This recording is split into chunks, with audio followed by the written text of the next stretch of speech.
This basket. This one likes to bucket.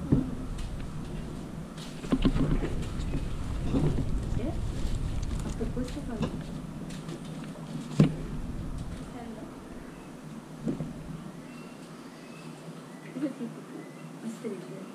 Just on this deal. Okay, this is already our second Sunday in February, and I'm sure there's something in here for everybody. And Father God, just let us hear your words today, and we know there's a lot of important stuff in here, and maybe some stuff that's not so important that we think's not so important, but every word of yours is pure. And Father God, just bless us with all truth today. In the name of your Son, Jesus Christ, amen. So we're going to call this today A Chaste Virgin and Family Ties. But first we're going to talk about current events. Is the President of America, Donald Trump, went on record to rebuke and chasten the Democratic lawmakers of America. He publicly chastened them all. They're now allowing a baby to be ripped out of the mother's womb just moments before birth, a living, viable baby. And it doesn't end there. The governor of Virginia went on the record to state he would execute a baby after birth, after it's born, on certain conditions, like if the mom doesn't like the looks of it. The governor actually, so this is what he said out of his mouth, and I have this on record. I have a video of this. The governor actually said that in the third trimester abortions, where the baby is delivered, the baby's born, and the mother or doctors notice possible deformities, the living baby would be kept comfortable. Now think about this. The living baby is going to be kept comfortable. It's born. It's being kept comfortable. And resuscitated. So in other words, if it chokes, if it's just laying there and nobody's touching it and paying attention, because they're having a big discussion, a big meeting about this baby, leaving the baby alone, leaving it comfortable. So if it stops breathing or chokes, they will only resuscitate it if the mother desires. In other words, the doctors won't resuscitate this baby because they haven't decided whether they should let it live or not. This is how sick the nation of America has become. The police have to enforce this too. So then the mother and the doctors would discuss how to coldly, barbarically murder the little innocent baby because the mother doesn't like something about it. Its color, anything. Color of its eyes, anything she doesn't like about it. This is the Democratic Party of America, Hillary Clinton's ilk. Anyone that votes Democrat is a murderer. You're supporting these people, these sick people. You know what, in America, guys, if you're cruel to an animal, you go to jail, you go to prison for 2 years just for being cruel to an animal. But a baby, if you're a hero, if you murder a human baby because you don't like the looks of it, you know how twisted that is? Third trimester abortions, these are done with the consent of obviously the mother, with the consent of the physicians, more than one physician, by the way. And it's done in cases where there may be severe deformities, there may be a fetus that's non-viable. So in this particular example, if a mother is in labor, I can tell you exactly what would happen. The infant would be delivered, the infant would be kept comfortable, the infant would be resuscitated if that's what the mother and the family desired, and then a discussion would ensue between the physicians and the mother. We're going to go over this slowly. This is barbaric, horrible. Again, it's about a brutality. This is what he said. The infant would be delivered. The infant would be kept comfortable, meaning a human being is alive, would be kept comfortable. Then the infant would be resuscitated if that's what the mother chooses to do, if the baby stops breathing because they're keeping the baby comfortable and the family desired. And while this child is living outside the womb alone, they'll have a discussion. A discussion would ensue between the physicians and the mother. Oh, what should we do? What do you think we should do? Really? You don't think that's cold, callous, barbaric? It's not, again, about, you know, people can have a difference of opinion. I believe life begins at conception. Some people say if it's not viable first trimester, they support they're pro-abortion or pro-choice as they call themselves. Governor Northam once worked as a pediatric neurologist, and now he's willing to support a bill that terminates what is a viable living child in front of him and have a discussion. This is a radical, new, extreme, as I've been saying, Democratic Socialist Party. At that point, you know, think about infants. Think about how you feel about a little puppy being born. Well, think about a little child. Does that not represent everything that we think of as the ultimate in innocence? If we as a country, we can't come together, forget Republican, Democrat, conservative, liberal, blue, red, and agree to protect a child that is laying there comfortably and having a discussion to do everything we can to keep that child alive, what kind of country do we want to be here? A baby defines innocence.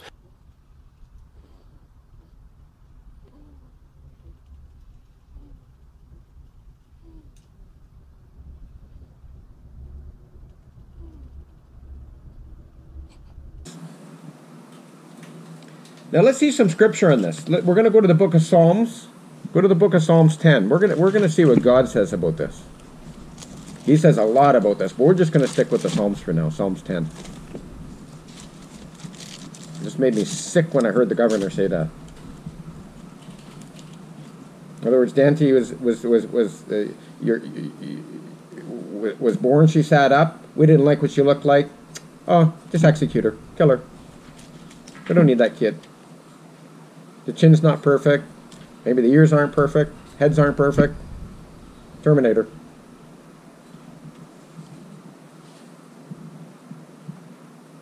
Psalm 10. Let's hear what God says here. David wrote this. Why standest thou afar off, O Lord? Why hidest thou thyself? Why hidest thou thyself in times of trouble? Psalm 10. Why standest thou afar off, O Lord? Why hidest thou thyself in times of trouble? The wicked in his pride doth persecute the poor. Let them be taken in the devices that they have imagined. The wicked in his pride doeth persecute the poor. Let them be taken in the devices that they have imagined. You know, most people that are poor in spirit, they always crave for something new, you know. You go to a new movie and they're craving for something new. And often you hear actors scream. When you watch the movies, I've seen it myself many times. You hear the actors scream when something goes wrong or somebody dies in their arms. Why, God? Why? They're always blaming God, right? You're on with Mark. It's me, Dork, your sister. You really should go see Mom. She's not doing well. She hasn't been doing well for years. That's why they call it dementia. You should go see her. There, I gotta go.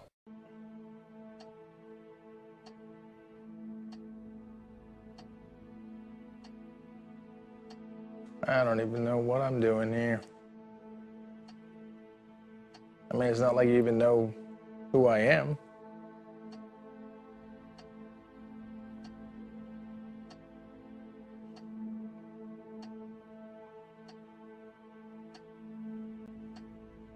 You prayed and believed your whole life. Never done anything wrong. And here you are. You're the nicest person I know. I am the meanest. You have dementia. My life is perfect. Explain that to me. Sometimes the devil allows people to live a life free of trouble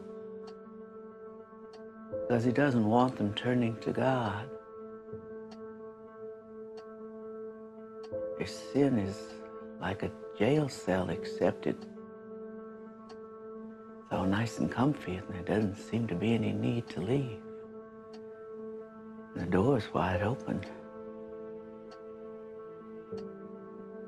Till one day, time runs out.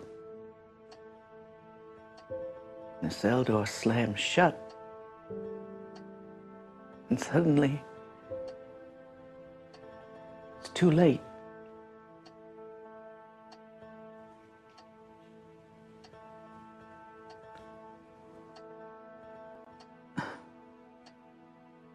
Who did you say you were?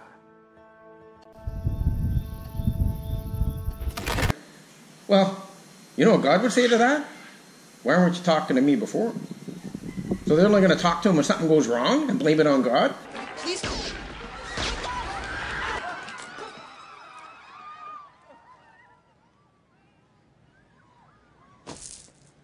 Dad?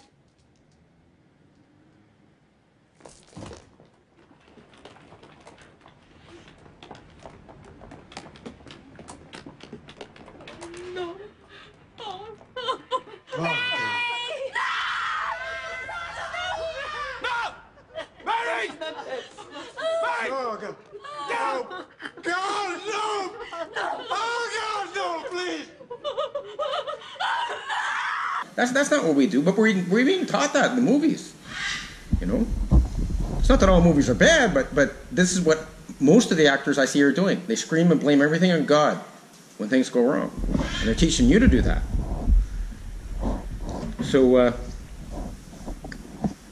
you want to listen to them, teaching you to blame things on God? Or you want to trust God?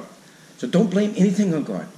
Just focus and read his warnings first. All his warnings are in this book. And all his words are in this book. And by the way, this Psalms is a very balanced book. When you're really down or depressed, this is better than any Valium or anything you can possibly get from a doctor. This will calm you right down, the Psalms. But it's very balanced too. It gives you warnings and it gives you comfort. It's a very balanced book. Always go to the Psalms. It's a great place to start if you want to learn the Bible, the Psalms. For the wicked boasteth his heart's desire, and blesseth the covetous, who the Lord abhorreth. For the wicked boasteth of his heart's desire, and blesseth the covetous, whom the Lord abhorreth. The wicked, and blesses the covetous, whom the Lord abhorreth. Isn't that like the prosperity preachers and the prosperity gospel today? Yeah, I say so. Yeah, these people are all covetous, and the Lord abhorreth them.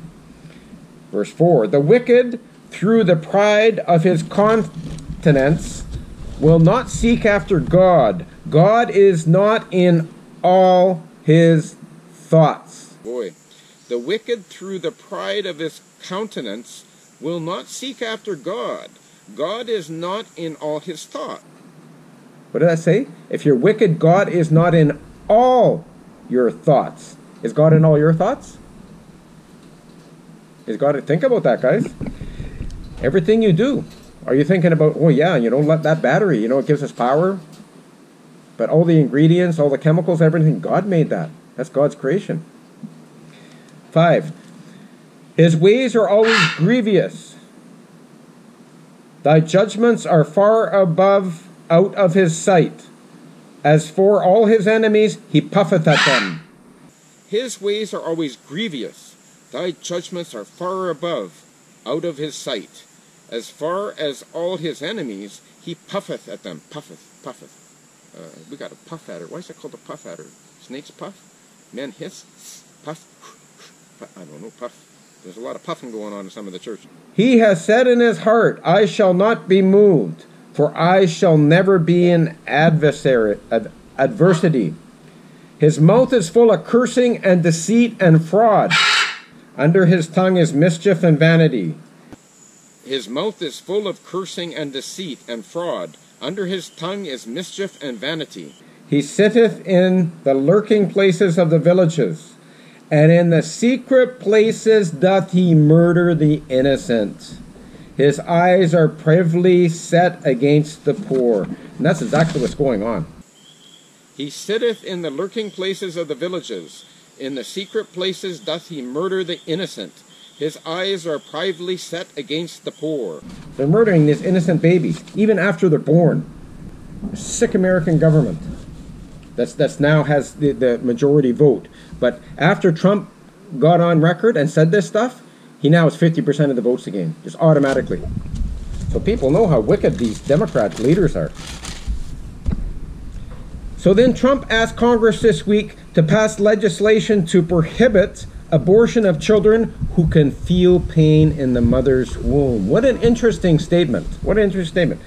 No greater contrast to the beautiful image of a mother holding her infant child than the chilling displays our nation saw in recent days.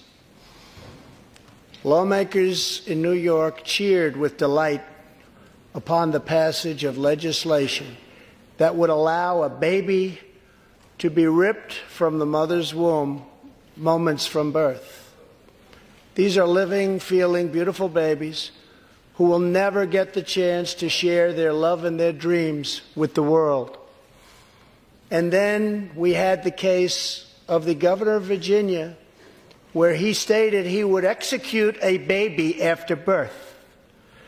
To defend the dignity of every person, I am asking Congress to pass legislation to prohibit the late-term abortion of children who can feel pain in the mother's womb.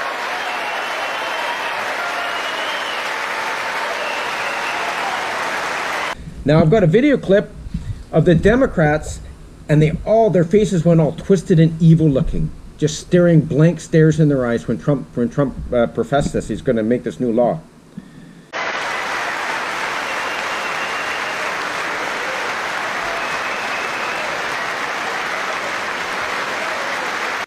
You could see how angry they were at Trump's call for action to stop their evil crimes of murder that they made legal during the Obama administration. And they're still trying to make more legal today by killing babies out of the womb. So do fetuses feel pain in the womb? Oh yeah, they do. I showed a video, I don't know if you guys saw the video, but it's definitely on YouTube, when I did a teaching on abortion before. And this was actually from the early 1970s. His doctor had committed 10,000 abortions. And then when this ultrasound came out, he swatched the whole abortion procedure that he personally did on ultrasound. And the baby kept moving away from the instruments, lurching away from the instruments. And you could just see the mouth open and a silent scream.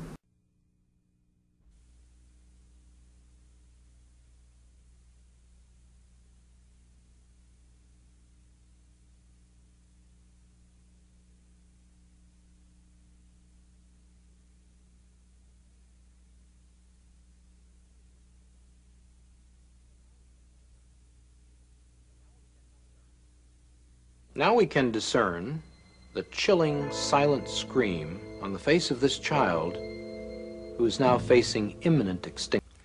This film was made at an abortion clinic. The physician who performed the abortion was a young man who was working in 2 different abortion clinics at the time. He had already done close to 10,000 abortions in his young life. When he was asked to attend the editing session to view the film, he was so appalled at what he had done that he left the room momentarily, came back to finish the editing, but never again did another abortion. Now, this shadow, which we are seeing down at the bottom of the screen, is the suction tip. We have colored the suction tip deliberately in order for you to discern it more clearly. But the abortionist has now dilated the cervix and is now inserting this suction tip, which you can see moving back and forth across the screen. You will note that as the suction tip, which is now over here, moves toward the child will rear away from it and undergo much more violent, much more agitated movements. The child is now moving in a much more purposeful manner. Its orientation changes from time to time. It is rearing again here. Now, the suction tip has not actually touched the child, even though the child is extremely agitated and moving in a violent manner. The child has now moved back to the profile view, and the suction tip is flashing once again across the screen. The child's mouth is now open, and we will see that again on a freeze frame in a moment. But this suction tip, which you can see moving violently back and forth on the bottom of the screen, is the lethal instrument which will ultimately tear apart and destroy the child. It is only after the fluid has been broken, the sac has been disrupted, that the tip will actually come against the child. But we can see the tip moving back and forth as the abortionist seeks the child's body. Once again, we see the child's mouth wide open in a silent scream in this particular freeze frame. This is the silent scream of a child threatened imminently with extinction. Now the heart rate has speeded up dramatically, and the child's movements are violent at this point. It does sense aggression in its sanctuary. It is moving away. One can see it moving to the left side of the uterus in an attempt, a pathetic attempt, to escape the inexorable instruments which the abortionist is using to extinguish its life. Now, the heart has again perceptibly speeded up. We can time this at approximately 200 beats per minute. And there is no question this child senses the most mortal danger imaginable. The membrane has now been punctured and the fluid has escaped. One no longer sees that large reservoir of fluid surrounding the child. But once the fluid has been drained off, the suction tip has now been firmly clamped to the child's body, and the child is being pulled in a downward direction by the abortionist's suction tip with the negative pressure applied to it, and the body is now being torn systematically from the head of the child being in this direction here. I am now outlining the child's head. The lower extremities have already been lost, and we see the suction tip flashing from time to time in the screen as a typhoon-like series of echoes, and the child is being tugged back and forth as the suction tip has now been applied to the body, and the abortionist is exerting his traction on the child in this manner. The child's head is still discernible here. The body is no longer discernible. It has now been torn from the head. What we see now is the head itself with what is called the midline echo of the head and the spicules or fragments of bone. Now this head, which I'm outlining here, on this 12-week child is simply too large to be pulled in one piece out of the uterus. The abortionist is going to have to employ this instrument, the polyp forceps, in an attempt to grab the head. The abortionist will attempt to crush the head with this instrument in this manner and remove the head piecemeal from the uterus. The abortionist and the anesthesiologist have a secret language between them which shields them from the grisly reality of what is going on. The abortionist and the anesthesiologist together refer to the head of this child, which is now being sought, as number one. And the anesthesiologist will inquire of the abortionist, is number one out yet? Are we finished? The movie's called The Silent Scream. You can find it on YouTube. And this baby just before it gets all sucked and broken up, just the mouth open in pain, screaming. Absolutely. A baby does feel pain in the womb. And I'm sure that at some point in the future, everyone's going to have to face up to that. So.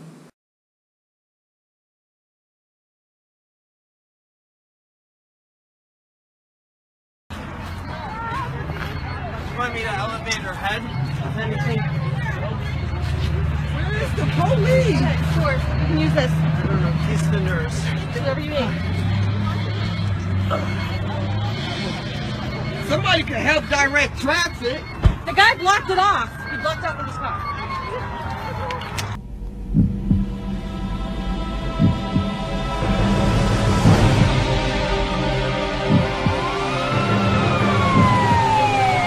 It's on the murder!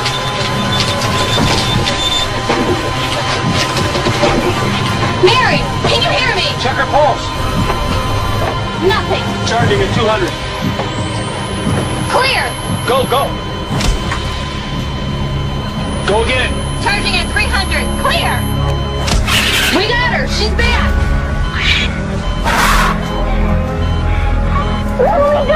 You're not gonna die! We're not gonna let that happen! Watch that monitor!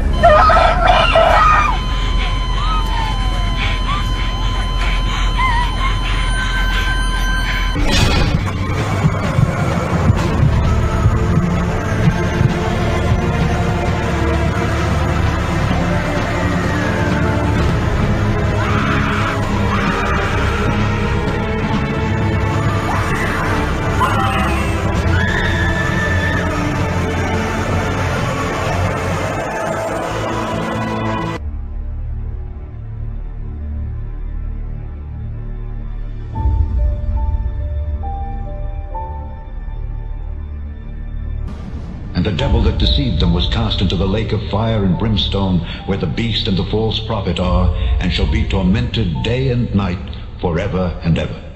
And the books were opened. And another book was opened, which is the book of life. And the dead were judged out of those things which were written in the books, according to their works.